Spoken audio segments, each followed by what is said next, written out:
All right. Good morning, KW. Wow, where the heck is everyone? Did we forget that it's Thursday or what? What's happening? Where's Ivan and JD and the crew? You're representing? Awesome. Scotty's gonna do The Price is Right. All right, Roberto. What's up, buddy? How you doing? Good, good. How are you guys? All right, Zoomland. You good? And this is not. Zoom, can you hear us? Tell me something good. All right. What do you got? It's Thursday. Thursday. Tell me something good. What do you got that's good?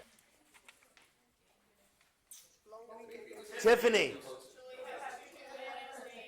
Julia. Woo! 2 new land listings. That's awesome. That's awesome. Okay, I even tried to stall, Armando. No, it's okay. There you go. It's We're okay. good now. All right. All right, so what is our mission statement? 1, 2, 3. To build careers worth having, businesses worth owning, lives worth living, experiences worth giving, and legacies worth leaving. Where are we going? What's our vision? A company of choice, agents, and other customers. Wow, man. Are trains wrecking right now? What's happening? Right.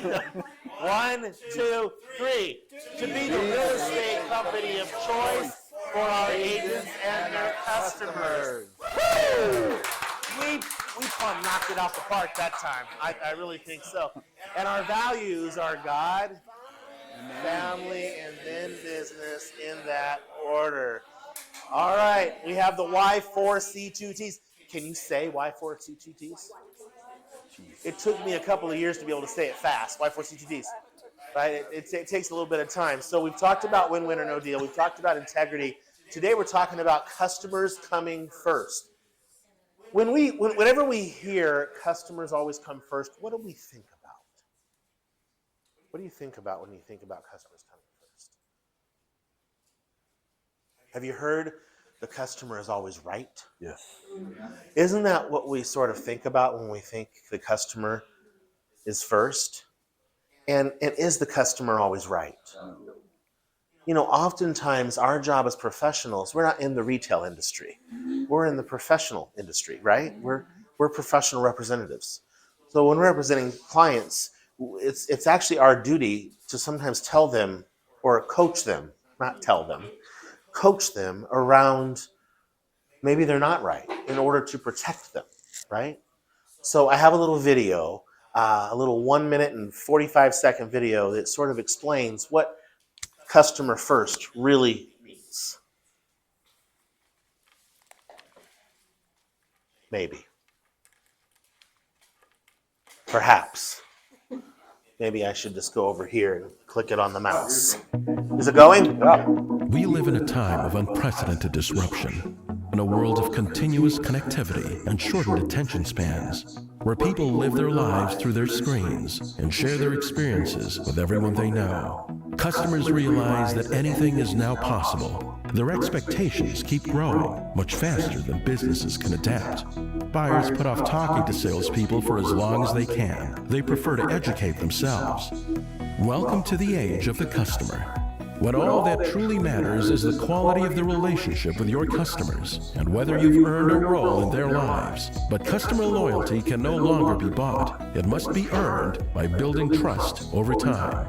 The degree of trust depends entirely on their experience with you, how easy it is to buy from you, to interact with you, to be serviced by you. And equally important, whether customers believe you put their needs first. Instead of simply trying to reach people, you must reach out to them, inspiring more than persuading, sharing more than selling, earning attention more than buying it. If the defining story of the early 21st century has been free and now, the story going forward will be help me now. Help that arrives on time in the context of the moment, based on who the customer is and what they're looking to do. Creating a more meaningful relationship begins with connecting your brand's purpose to people's lives. It means giving up the chase and acknowledging that the customer is now in control. The payoff? More loyal customers willing to buy more often. They believe in you because you put their needs first every time. Customer service thinking. We live in a time of unprecedented disruption. There we go. What are your ahas around that? To me, when you say putting the, I don't want to say customer, I find it better. Yeah. Putting them first also means telling them hard truths that Yeah. they don't want to hear. Yeah. But doing it in a way that you're also not going to alienate them from. Right, which is meeting them where they are, giving them an experience. Right? Why, even though Starbucks coffee is mediocre at best, what causes that place to be the number one coffee joint? Customer service. It's an experience, right? And it's customer service. They are putting the customer first because they're giving you an experience. They're meeting you where you are. And isn't that what we do as realtors, what Scott was saying? So in our line of work, it looks maybe a little different than that. The experience is telling them the hard truth. It's protecting them most of the time against themselves, right? That's customer first thinking. All right, our perspective. We are a training, coaching, consulting, and technology company creating the culture and community where entrepreneurs thrive.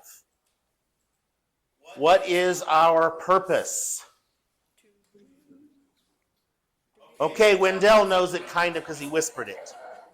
1, 2, 3. It'll be the place where entrepreneurs thrive. Yeah, okay, we're getting better. We're getting better. All right, the price is right.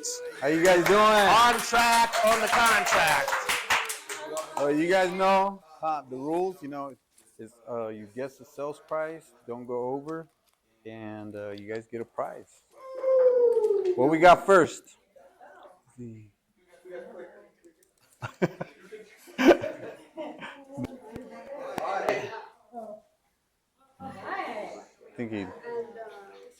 Back. There we go. Lake Hughes, 3-bedroom, 3-bath, 1991, 1,924 square footage, 250,000 lot square footage. Wow. What do you guys think? Nice.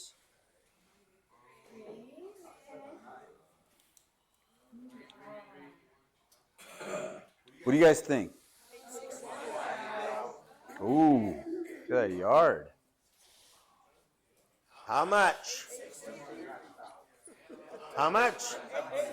$790. All right, put it on your phone. Put it Right on now. your phone and show it to the world. Here we go. Lake Hughes, 250,000 square foot. You got it on your phone? Anybody on, Robert, has anybody on Zoom got a price? $599, $649, All right, here we go. $580, 580, we have a $675. 760, we have a 646. Here we go, 775. No. 775, right on the money. Right, 750. Somebody had 760. Julie has 760. 760. You went got it. over at 790. All right, so it looks like it's Jules. Anybody on Zoom? No, everybody. Awesome. All right. We have Tehachapi, 4-bedroom, 4-bath, built in 1994 with 3,726 square feet on a big old lot. It does look fake, doesn't it? Ooh, beautiful backyard. 580. What are we thinking? What are you guys thinking? How much? What do you say? We have an 800,000. We have an 880 back here with Jules. 8? An 860. 715. 720, an 8 1/4. 655 from Tiff. Don't get in a tiff. Call Tiff. What? Anything on Zoom, Robert? What do we got? 575, 999. Ooh, $980,000. Woo! 8 1/4, 880. All right, What's the highest one on Zoom? 999. Oh yeah, they went over. Jimmy 980. again? Wow. Wow. Holy smokes. All right, we got a 5-bedroom and a 6-bathroom. Built in 04. It's 4,870 square Wow. feet. On and up. We got a lot of houses on big lots today. Now, ready?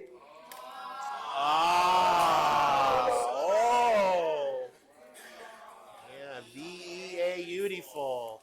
All right, what are we thinking? What kind of price point we got? How many? 1.1 in the front row. $1 million. 888. $2 million. 1.2. 1.1. I can't see it, Carol. 999,000. We have a 980. What do we got on Zoom, Robert? 999, 699. 69999. What do you got? What do you? 1 million. All right, here we go.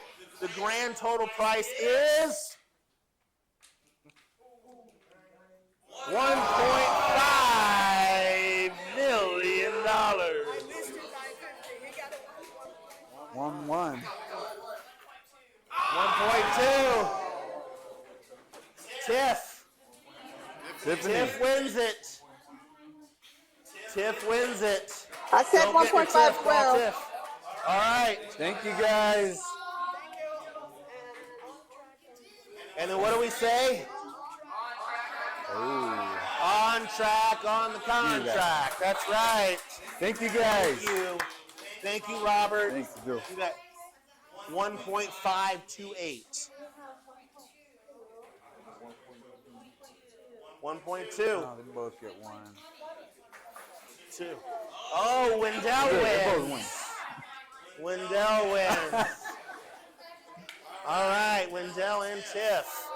Okay, so now is the time that our education is more important than almost anything else. So we have Ignite coming. Next Tuesday we start. Thank you. 9 o'clock in the manana morning. What did Drew just do? Ignite. Have you already signed up? You did. Clara did. Carol did. Yeah. Here you go. Now's your opportunity. For those of you in Zoom land, there is an opportunity for you to sign up online. Victoria has posted it multiple times on the Facebook page. We want to make sure that everybody is coming to Ignite and getting the education that you need. September the 26th, save the date for the Capper Party.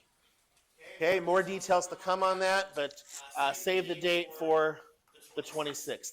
This is an interesting thing. Did you guys know that this existed, the KW Code Book? Did you know this is a thing? Okay, so this is actually a copy of the June Code Book. Keller Williams actually puts a new code book out for us. Thank you. Every quarter. Stepping out. I think she's Every great. quarter, KW puts. So another one's coming out in September. When that comes out, Victoria will be sending that out to you guys. It's basically the MREA playbook broken up into separate plays. So it gives you the opportunity, if you want to make calls, who would you call and what would you say? If you were going to do an open house, it gives you the play on the open house. It gives you various plays, and it's breaking all the information down, because basically what they've done is they've realtor-proofed it. Have you heard the term realtor-proof? What's that mean?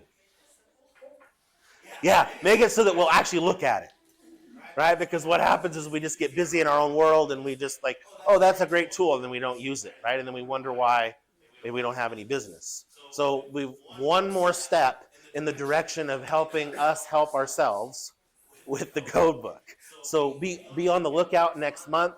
when this comes out, Victoria is going to get this out to all of you, review it, go through it. If you need help, reach out to one of us, and we'll help you go through that, okay? All right, now, has anybody seen this Facebook or this app, this Facebook page or this app? It's called Fee Central. Okay, if you do, avoid it. If you do, avoid it, okay? What this is this is an app where agents can share compensation on properties with each other. Yeah. That's the whole reason for the settlement to begin with. This is what happened. This is why we can't put the stuff in the MLS. Is because of what the public, what the perception from those particular states thought and created the lawsuit to begin with. So if you are a part of this, it's very possible that what happens is it reopens that case and now there's case law to support, and you and your broker can be sued, right? So we want to make sure that we avoid anything where we're sharing compensation with our fellow realtors. Now, that's different than having a flyer for the property where everybody can see it. This is specifically for real estate agents. That's where it goes wrong. Are you with me? We're not allowed to share compensation. It's like our version of insider trading, if you will, right? So avoid this if you see it. It's called Fee Central. Avoid it. I want to talk to you. I want to show you. Buy a home, even though home prices are remaining relatively stable. I'm not ready. The reason, as home buyers like Roberta Sorgan will tell you, is the high interest rate, pushing mortgage payments to $700 and $800 a month for a $60,000 home. It was very high, but we have no choice when you want to buy a house, and that's what the mortgage rates are. For home builders, the high interest rate is just like a massive migraine headache. Sunblessed Condominiums in Sunrise, for example, was selling its homes exceptionally well when it first opened in January, but now with the interest rates at 14% for conventional mortgage, sales are going down the drain. The amount of buyers is definitely starting to slow down, and it seems that if it goes much higher, it's like a faucet. You can just take it and turn it off. Logically, though, bankers say they will never return to the days of the 8.5% mortgages in the 1970s because they say it's just too risky. Nobody at this point is willing to make a fixed rate long-term loan at the old lower interest rates, even at rates of 10 or 11% now. And the reason is that we still have a large amount of old fixed rate loans on our books. How long will the mortgage rates remain high? Well, probably until the financial people start seeing a drastic drop-off in home buying. It's an old rule of business. When demand falls, prices, in this case interest rates, usually go down too. In Sunrise, Jack Rothholtz, Channel 10 Eyewitness News on the Business Beat. So the reason I wanted to share that with you, isn't that interesting? That's a news report from 1984. And interest rates in the 80s were as high as 18%. So the reason I wanted to share that, did you hear the doom and gloom from the reporter? Interest rates probably will never be at 8.5 again. Right? Like, it's the world, the sky is falling. The times are terrible. Now, does it sound familiar? Does it sound a little bit like what we hear from the media now? Right? Are the news organizations in to make a profit? Are they in it to make money? Of course they are. Who isn't? What's the purpose of a business? To make a profit. That's their purpose, is to make a profit. As a news organization, a business. Yes. So what sells? Hype, fear, right? What people want to hear. Well, right. By the way, so they're gaining more viewers by telling us all the bad things. So what you heard was doom and gloom. Now, did things change for the better since 1984? They have. Did we see interest rates that were at 8.5 or lower? Oh, we most certainly did. We saw record-breaking lows, did we not? Did housing prices increase since 1984? Absolutely they did. Absolutely. What did interest rates do since 1984? Up and down, up and down. But real estate did what? It went up. Because real estate always goes up.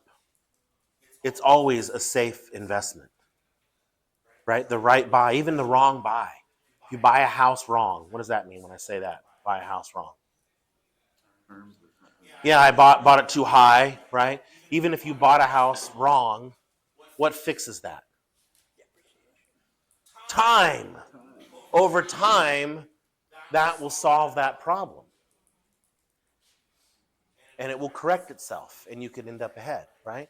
So in 1984, it was doom and gloom because rates were 10, 11%. By the way, it got worse. It got to 18%. And we thought, oh my gosh. And you heard the lady say, but if you want to buy a house, this is what you got to pay. And this is way doom and gloom. And we survived it. We survived it. So this as well, this transition that we're going through right now, we will survive. We will pivot. The true professionals will come out ahead, right? We're already actually seeing great things happen. We're seeing some hope. Tiffany, in our coaching appointment this morning, shared with me that she's had 5 buyers sign the BRBC with no issues. None. No blowback, no pushback. She only had to twist one arm behind the back. So they had the one free to sign. I'm teasing. But no, there was no issues with it. They signed. They're good. Right? We have a great thing. She actually shared with me. She said, I like the fact that it's mandatory. I do too. By the way, in the state of Idaho, it has been mandatory. Even before this, you had to. You had to sign up as a buyer and you had to sign up as a seller. You had to sign one. It makes it so easy. It makes the conversation so easy. The state of California requires and mandates that you and I have this conversation about agency relationships and you being represented. You probably heard about that doggone settlement. Well, this is a way in which you can be protected. Right? It gives you the opportunity to have them sign without, and it's going to be the new normal. A year from now, we won't even be talking about this anymore. It'll be like putting the termite report in the contract. Seller to pay buyer broker compensation.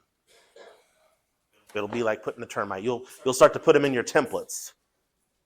Right? Okay, so what I want to do today is I want to go over, again, we're going to go over the residential listing agreement, first page, and we're going to go over the buyer broker agreement, first page, and the MLSA today, okay? You on board? All right. So on the residential listing agreement, where is it? Okay, first and foremost, what is this document that's up now? Agency relationships, okay? What does this document do?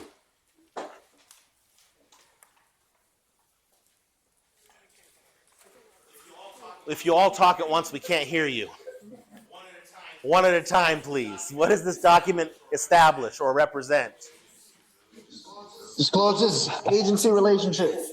It establishes the fact that there is such thing as agency relationships. Thank you, Nico. Does this document actually establish the relationship? It does not. It simply discloses to the public that there is such thing as agency. And there are 3 types. What are the 3 types? Sellers, buyers, and dual. And what do we owe our sellers in a seller's agency? What do we owe our buyers in a buyer agency? Fiduciary duty. What do we owe our clients in a dual relationship? We owe fiduciary to the seller, and what do we owe to the buyer in that case? Honesty, integrity, utmost care, right? Okay, so the reason that this page is number 1 on any of your contract packages is to disclose it, and it's because you have to show that you had your client sign this before you had them sign anything else, so that it shows that you disclosed it. By the way, this document, go ahead. Somebody had a question on Zoom? No, and by law. Okay. So I think that this document sets you up for the ability to be able to have them sign, because now you're if you explain this the way that I've been explaining it to you every week, right? Then it sets you up perfectly to go into the buyer broker or the listing agreement to have them sign. Now that we've talked about that, now it's time for us to establish our relationship. So we're going to go to the first page of the listing agreement. And again, what is, okay, we're going to start with the BRBC. It said residential listing agreement on the link, but we're at the buyer broker, and that's fine. What is the buyer representation agreement? Essentially. You've heard me say this before. It's an employment agreement. It's an employment agreement. The buyer is employing you to work for them for compensation. So at the top, we're going to put in the name of the buyer, and you're going to put in the broker's name, which in this case would be Keller Williams Antelope Valley, and you're going to put in the representation period. Now, please take note that the representation agreement can only be for 90 days. It cannot be longer. I should say not only, because you could do a 2-month one or a 1-week one. You can't exceed 3 months for your buyer brokers. Now, if it's an LLC, then it can be longer than 3 months. Okay? Then you would select the type of representation, either non-exclusive or exclusive. What would be non-exclusive? How would we define that? No real commitment to any one agent. They're not exclusive to you. We're not married. We're not even going steady. We're seeing each other along with other people, right? We're dating. We're dating. We're not getting married. But then exclusive is what? Me and my client. Now we're going steady. Now we're engaged. We're committed to each other. What type of relationship do you want to have with your client? Exclusive. You want commitment. Well, let me ask you, are you going to be committed to them? So then in a relationship, how many people does it take? Two to tango. So that means that if you're going to be committed to them, then wouldn't you want them to be committed to you? And I would ask, if a buyer said to me, well, why do I want to commit myself to you? Then I would turn it back and say, well, Wendell, then why would I want to commit myself to you? If you, like, I work with people who want me to work for them, with them, in a committed business partnership. And if you're saying you don't want to be partners, then I'm sure that there are realtors out there that also don't want to be partners. I'm not him. Right now, you'll say it nicer than me, but you got it, right? Like, you want an exclusive relationship. That's the whole point. Really. You're going to select the property type. Now, the property type must be selected. If you do not check the appropriate property type that you want, your agreement won't be valid for that particular piece of property. Here's what I mean in real life. It defaults to single-family residence. But if they want single-family residence and vacant land, then you would need to check vacant land and single-family residence. If you don't check anything and you leave it as the default of single-family residence, and they end up buying a piece of land, there's a potential that they don't necessarily have to pay you. It doesn't mean that they won't or they can't. It just means that it opens it up for the document to be not valid for that particular purchase. Does that make sense? So you want to make sure that you are having the conversation. So if they say, I'm looking for a place, this came up recently in my life, I want to buy my my college student a property, and so I'm thinking maybe a duplex or a single family house would work, so that they could live in one side, rent out the other, or a house with maybe 4 bedrooms where they could rent some. I'm going to probably check multifamily building and single family residence, so that in the event we come across a duplex or a triplex, I'm covered. Because if I didn't check that box and we found a triplex that worked great for them, I might be out. Okay, that's important. The next piece is also important. The location. The location. You can put the county and the city, or you can put one or the other. But here's what's important.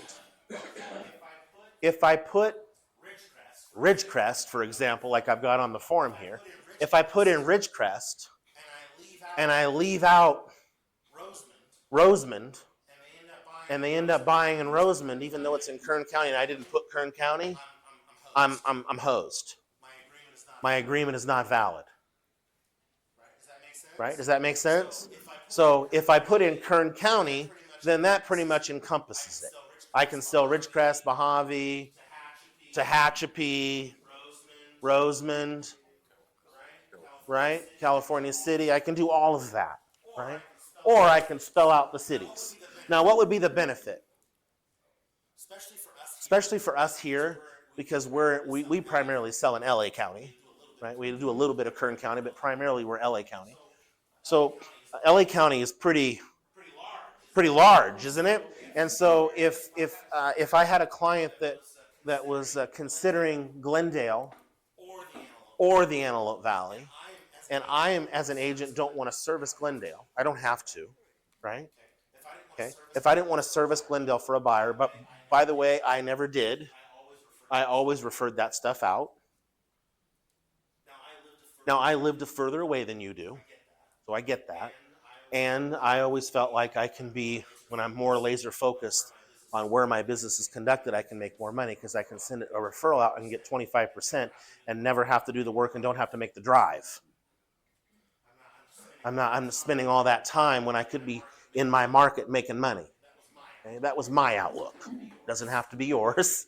You get to choose. That's why you're independent contractors. Well, let's say you don't want to do business in Glendale. So then you would specify Antelope Valley to include Acton, Palmdale, Lancaster, right? All the places that you think that they might buy in your market area. And you would not put Los Angeles County, because then you could refer them to an agent in Glendale, and the agent in Glendale could put Glendale, Burbank, whatever their market area is. Make sense? But that has to be in there, or it could be invalid, or it could mess your buyer up. Which of course you could just do an addendum. By the way, can this document change after everybody signs it? What instrument might you use? Yeah, an amendment or an addendum, right? You can always change it. We want to amend this agreement and do something else. Carol, do you have a question?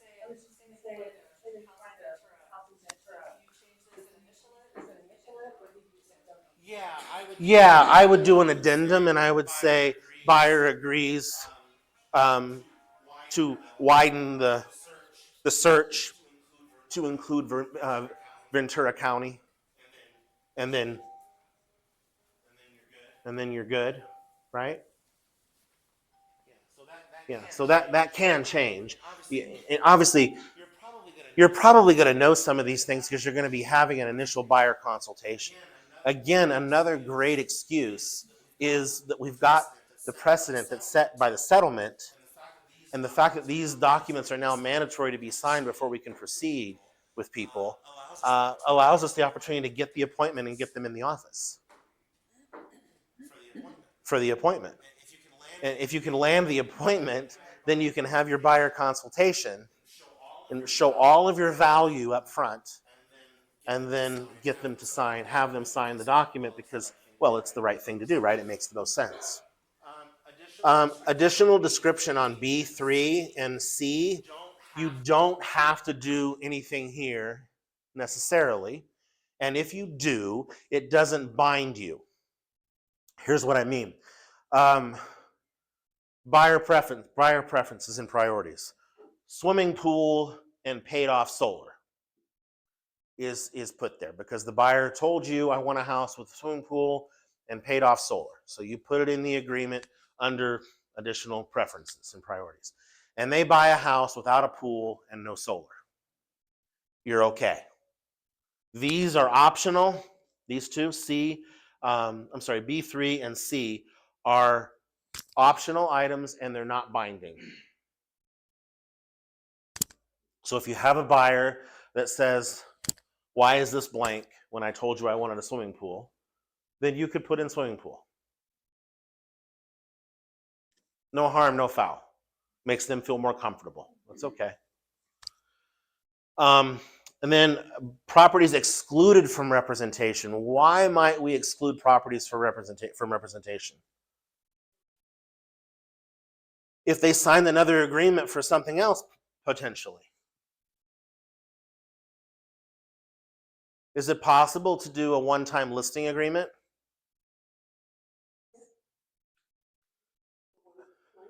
Yeah, so Clara says that she wants to sell her house, and I say to Clara, you know what, Clara, I think I have a buyer for your property. And she says, well, I really wanted to do a for sale by owner. And I said, well, I have a buyer. What do you want to do? I can take that listing and say, only for Wendell, right? I can put that in the listing agreement, and then if Wendell comes and sees the property and writes it up, then I represent you and we're good. Or Wendell doesn't like it and now our agreement's done. And you can do a for sale by owner or you can go sign with Carol or something, right? No big deal. So wouldn't the same be true for a buyer? If a buyer was having a difficult time committing, maybe they have commitment issues, right? And they don't want to commit to you, but they really like a home. I mean, I guess you could do a one-off. You could do a one-time listing agreement, a one-time buyer listing agreement. I mean, I probably wouldn't do these things, but these are the options that are on the table. Perhaps you want to use that opportunity to build rapport. Maybe you've got a difficult one on the line, but you know you can win them over. So you put a couple, 2-3 properties that they identify they want to see with you, and you go show those 2 or 3 properties with them. And perhaps you only make the agreement good for a week, right? Because you know that in that week you're going to build trust, you're going to show your value, and they're going to sign a better agreement. You might use it that way. That might be one way to use it. So if that's the case, and they then go out and they find another property with Clara, then they could exclude those 3 properties and move on with Clara. So that's just giving buyers options. Again, I wouldn't practice this, but that's what it's for. I want you to understand what it's meant for, okay? But that wouldn't be a best practice. It could be a best practice for somebody who's tough to deal with, and you again, like I said before, you know you can get them if you just had a little bit more time. All right, the fun piece, the thing that we're all wrapped around the axle around, that's the broker compensation notice. The amount of rate of real estate commission is not fixed by law. They are set by each broker individually and may be negotiable between the buyer and the broker. Making sure that we satisfy that piece of the law. What is law is that it's negotiable, right? So we go down to amount of compensation. Please note that whatever you put in the amount of compensation here, in this example, I put 3% because I am a full compensation agent. You should be too. So I put in 3% here. And now I cannot receive anything more than what's in there, what's on that line. So if I put 2% on that line, and a seller is offering 2.5%, I just limited myself to 2%. Now, how would the seller know that I put 2%? How will they know? Can I just lie like a rug? Well, it is called integrity. We owe them, right? We need to be trustworthy and honest, even to the people we don't represent, right? We're licensed. But how would they actually know? You submit it with the offer, right? Now, here's the deal. You're only required, and I'm going to tell you why in just a moment. You're only required to give them the first page of the BRBC with your offer. You're only required to give them the first page of the BRBC with your offer. So, and then you're going to accompany it with an SPBB, which we'll talk about again later, which is asking the seller to pay your commission. Okay? So if you have 2 here, and they're offering 2.5, they're going to see that you only put 2, and you're only going to get 2. So what number should you put here? Yeah, minimum of 3. Now, what if your buyer says, but Tiffany, I can't afford to pay you 3%. Like if all the chips fall and the seller is unwilling to pay, I can't afford to pay you 3. The most I could pay is 2. That's all the money I have. Down payment, closing costs. What could Tiffany then do?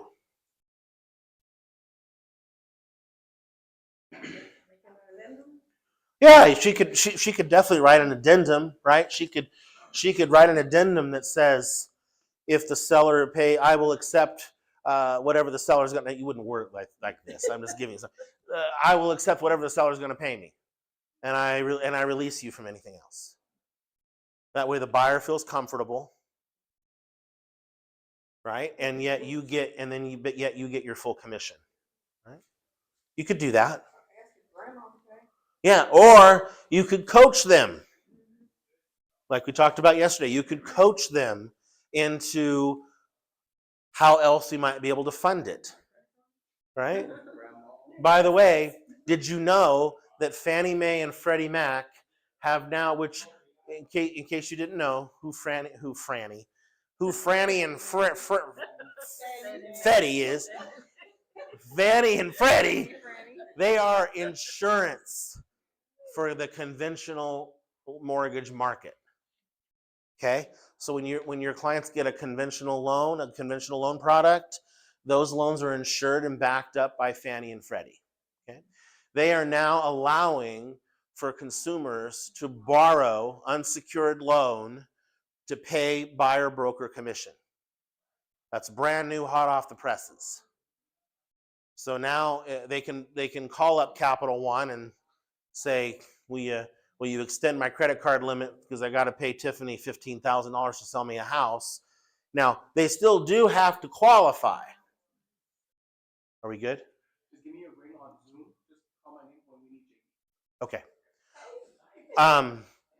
Now we will I forgot what I was saying. Oh yeah, I need money to pay Tiffany. Can you loan me the money? Now the buyer does have to qualify for the payment, right? So it's going to be included in their debt to income ratio, but they can, right?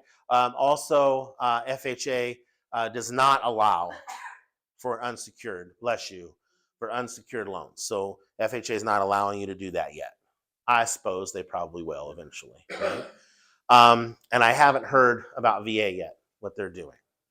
So I have a feeling that VA probably is going to allow it as long as the debt to income makes sense. But I don't know that for sure yet. So we could coach them into that, or we could raise the price of the home. There are other ways that we could do this, and this would just be a conversation you'd be having with your buyer in the buyer consultation meeting, and you could do that any way you want to. Yes, sir. Say, for example, you said the amount of compensation. Buyer can only afford 2%.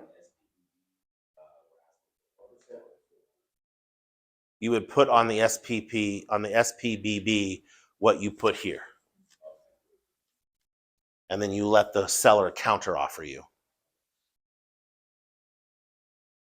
Unless your buyer is already under contract to pay. Like, so if your buyer is going to give you one, if that's the agreement you have, they'll give you one. And is this what you were asking me? And maybe I misunderstood. If the buyer says, I'll give you one if they'll give you two, then you would put two on the SPVB. Yeah. Was that your question? Yes. Yeah. Okay. Okay. Basically, can you like split it? Like what you put on. You can split it. Yeah. Yeah. You can split it. So they're just, because what you're doing is you're disclosing to them, because you're going to give them the SPVB plus this. And what you're disclosing, the buyer's paying me one and you're paying me two. And I'm getting my full commission. Yeah. All right. Payments received by the broker from sellers. If the broker receives compensation from the seller or others for broker's representation of buyer, the amount shall be credited against the buyer's obligation to pay the broker. So what that's saying is what we just talked about, what we just said. If it's 3 and the buyer pays and the seller's willing to pay 2, that's a credit against the buyer's obligation to pay. That means that there's a balance of 1%. Got it? Make sense? Jaime, you good? Okay. All right. In E3, 4C, continued right to payment for broker-involved properties. This is the same thing as on your listing agreement, where you would put in the number of days that the buyer would still owe you compensation if they bought one of the properties that you showed them. Okay.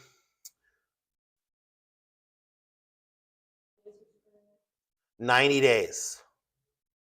90 days is the maximum number you can put in there. Time to deliver buyer personal financial information within 5 calendar days. And there's a BFPI that you can attach. So that would be where the buyer is disclosing to you their financial information. So because you are having a financial discussion. So if you want to have that in full, you can use that document. It is not mandatory. But it does help with the other financial conditions, G2 and 9B, which is, this is where the buyer has the opportunity to disclose to you whether or not they have the money to pay you. And so this is a conversation, again, that you need to be willing to have up front. And then you can share options like we just talked about. You can now borrow money in order to pay your buyer broker. Fannie and Freddie allow that, so you can borrow money. We can raise the sales price of the home. You can take it from your 401k. There's options.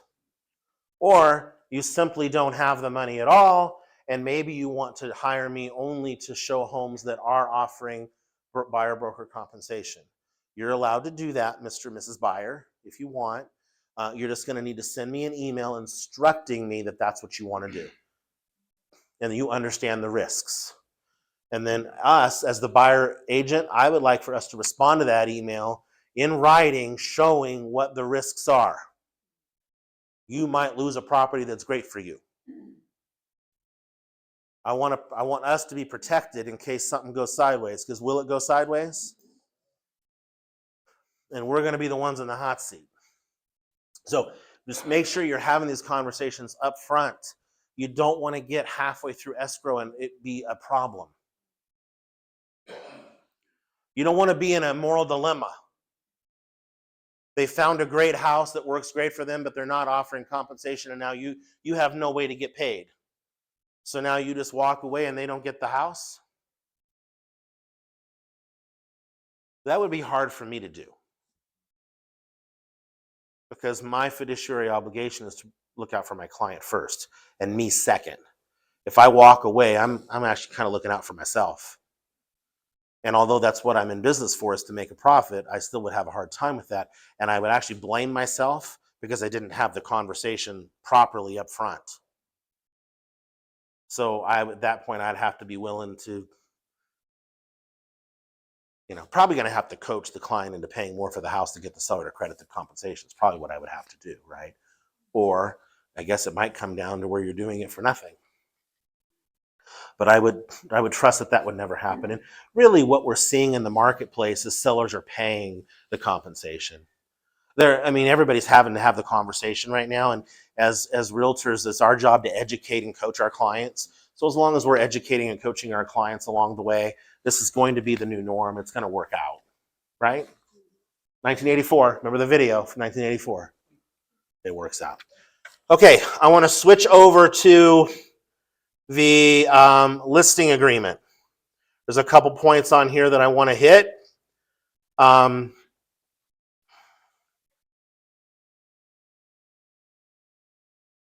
right, so the residential listing agreement is an employment agreement. It's an employment agreement. It's not a marketing agreement. It's not an agreement to put the house on the MLS. Now, those components are a part of the employment agreement, and the residential listing agreement is an employment agreement. They're employing you to do a job. So as any employment agreement must have, any listing agreement must have a beginning date and an end date. That is one element that has to be present in a listing agreement to make it valid. Yes or yes? So you cannot leave that part open. By the way, listing agreements are different than buyer-broker agreements. Listing agreements can be made for 24 months.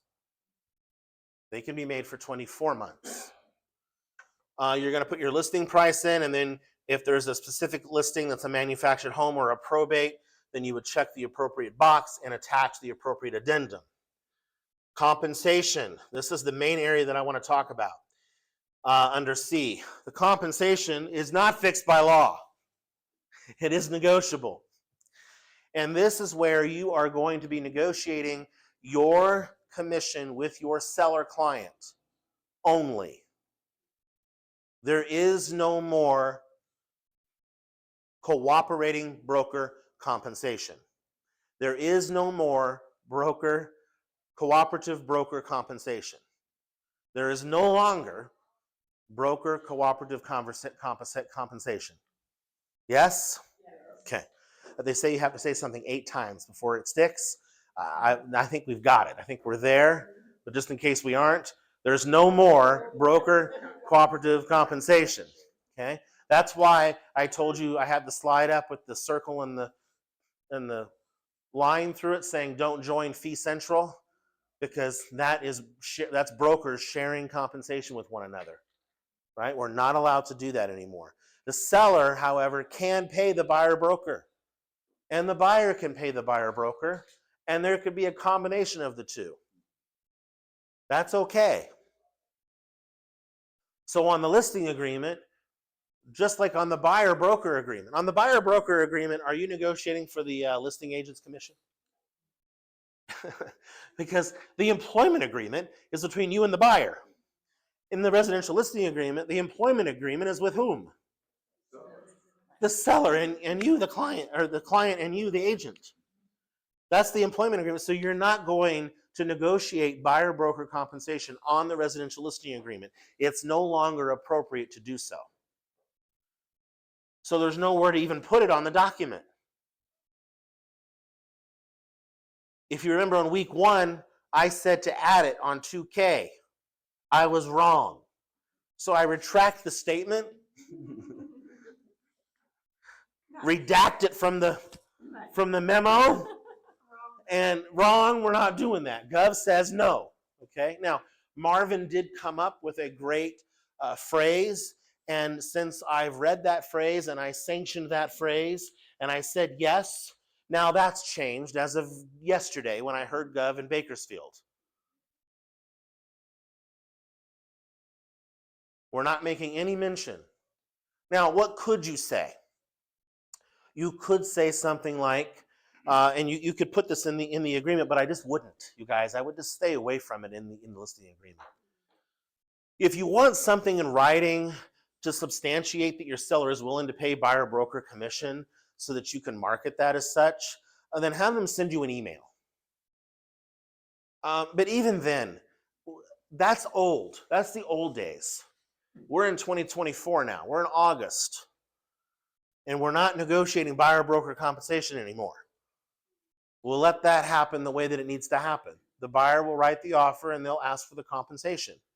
Okay? But if you had to, you would say so. By the way, even if they call you on the phone and they say, hey, Tiffany, is your seller going to pay compensation? You would say something like, my seller would love to have your offer and would consider anything that's reasonable, including buyer compensation, or something like that. the seller has told me that they would consider paying buyer broker compensation if the offer were right. Right? I mean, you could say it in a way that doesn't give anything away, but still lets the buyer broker know that there's something in it for them, so that they bring you the offer. Because that's your fiduciary obligation to your sellers, to make sure that the buyer broker does bring you that offer. So you want to do it, but you don't want to say, remember at the beginning of the month Garrett came in and showed us how to build a landing page, and can we put it in agent remarks and have a link that goes to a website, and we thought we knew what we were doing. We thought that was the right move, and then now our eyes are open to the world and we say, no, that's not the idea anymore. That was old thinking. We were thinking, no, but it can't change. No, it changed. It changed whether we liked it or we didn't like it. It's done. It's over. We're not negotiating buyer broker compensation. C2, this is the last thing I'm going to go over, and then I'm going to let JD talk. C2, 4C, additional compensation to seller broker if the buyer is unrepresented. Please understand that this means that if a buyer comes to you as the listing agent, unrepresented, so that means they have not signed a BRBC exclusively with anyone. They are not represented. And they come to you as the listing agent, and they say, I want to make an offer on this property. Now, of course, you would then do what?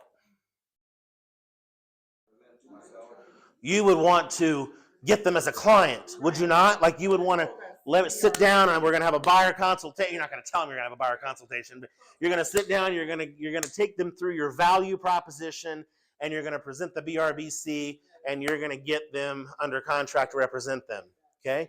And then, in that case, this line is not relevant, because once they sign the BRBC with you, and they agree with your value proposition, they are now represented by you, and that BRBC is now in play. So this line item is irrelevant. This is for, Brandon, don't leave now, this is when it's getting good. This is when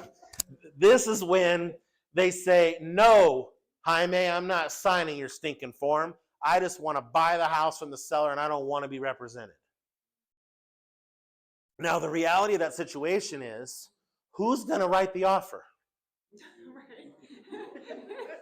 I have to do what's best for my seller, so that means I'm going to write the offer, right? Who's going to make sure the inspector can get in the house? As the listing agent, I am. Who's going to write the request for repair? I am, right? Who's going to be in touch with the lender because the doggone it's not doing their job?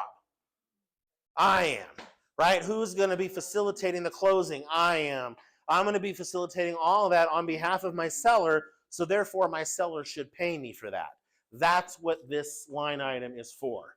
4C is my seller saying, I will pay you if a buyer comes to me unrepresented. I know there's going to be work on your end, so I will pay you an amount of money to handle that work on my behalf. Does this make sense?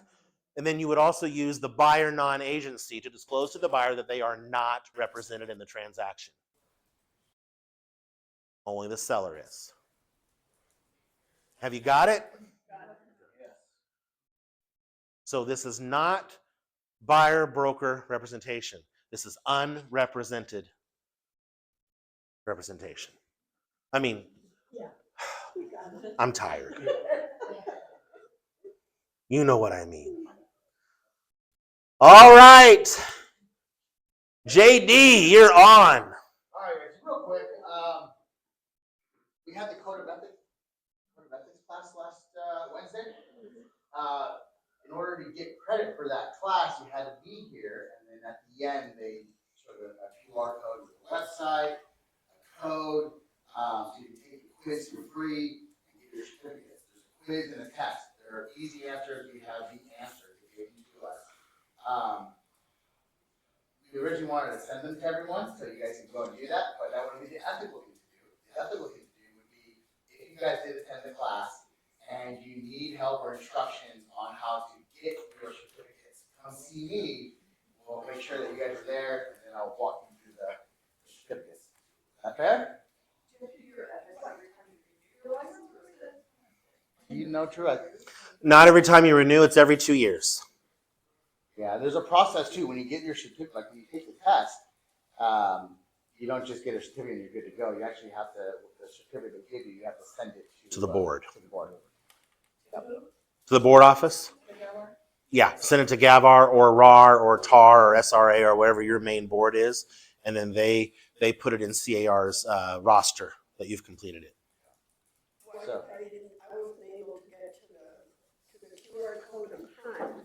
yeah, but you were here, so just come see me, and I have the website, I have the answers, Yeah. and I'll help you get your account set up. So Yeah, in an ethical way. So, Exactly. so if you were here for the class, if you were here for the people on Zoom, if you were here for the ethics class, then in order to get your exam completed, CJD. On the code of ethics? We don't have anything planned now, but I did just get an email from them. They're doing another one somewhere in the area. So I'm more happy to share that. Yeah, Okay? right. And they're also available on CAR.org as well. True, there's multiple Yeah. resources. Yeah. Thank you, JD. We appreciate you. Darlene has a question. She says that she's confused. Can we circle back to the conversation from the listing agent to the buyer about compensation? So, Darlene, can you help me understand the question so that I can be? The buyer's agent. Yeah, I just, showing buyers houses, I mean, is it wrong of us that we ask what the compensation is, because if we know that our buyers don't have the proper amount, or, the expected amount of money to even just barely make this happen, or, cover their closing costs, how do I expect them to pay me the full, 2% at least? Or, having that conversation beforehand, how would you say that works? So there's nothing wrong with you asking the the listing agent if the seller is willing to cooperate with buyer broker. There's nothing wrong with you asking the question. Okay. You can ask the question, but a good listing agent is going to respond. The seller is willing to look at any offer that makes sense, including buyer broker compensation. All that's doing, though, is Darlene, it's not telling you how much. This is telling you that they're willing to take a look at it, which probably means if your offer is good, you're probably going to get paid. That's, again, nothing is set in stone because this is all brand new and we're figuring it out. So we'll see what the market's doing. Right now, Darlene, the market is responding positively and they're paying buyer broker compensation. Absolutely, yes. Yeah, I see that. So we're not really seeing any problems. It's just, and you can make the call. You can make the call and ask the question. And as a listing agent, I don't want you saying they'll pay 3%. Got it. Because now you're setting an expectation that may not be the case. Because what if Dorothea brings me an offer that's $20,000 under? My seller may say, okay, I'll take it, but I'm not going to pay the buyer broker. Make sense? So you don't want to obligate. Yeah, you don't want to obligate your seller without knowing the value of the offer. So just, my seller's willing to, just like if he called up and said, hey, I noticed in the backyard there's 2 really old sheds and a fence that's blown down. And the sheds are like attracting rodents. If I wrote you an offer, do you think your seller would be willing to remove those sheds and fix the fence? And the listing agent would say, you know what, we've actually talked about that, and I think with the right offer, they'd probably be okay with that. And then you would write the offer and you would include that, and just like that, right? Just like anything, when you make the call to the listing broker to ask so that you can craft your offer in a way that makes sense, you get an idea of where the seller's at. Make sense? Yes. Thanks everybody. Okay. Thanks everybody. Make it a great week. We will see you next Thursday at 11 o'clock in the morning. Have a great day. Bye everybody on Zoom land. Oh, yes, Sam. Thank you. You're See you welcome. next. My pleasure. Bye, Dorothea.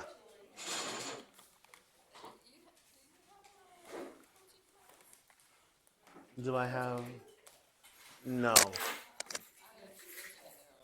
I've been coaching Tiffany for 6 years.